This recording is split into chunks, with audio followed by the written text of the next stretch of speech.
it's really peaceful people trying to put pressure on our government, on our world government, to have a ceasefire. This is really not radical.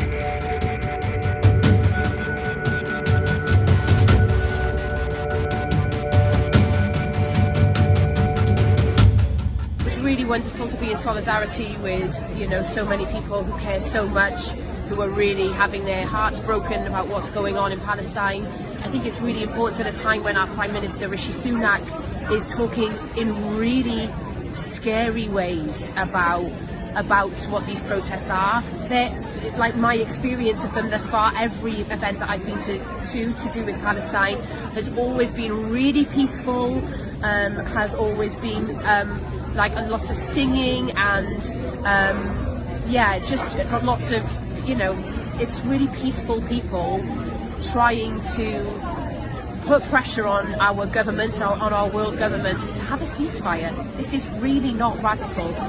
We're saying, please stop dropping bombs on children.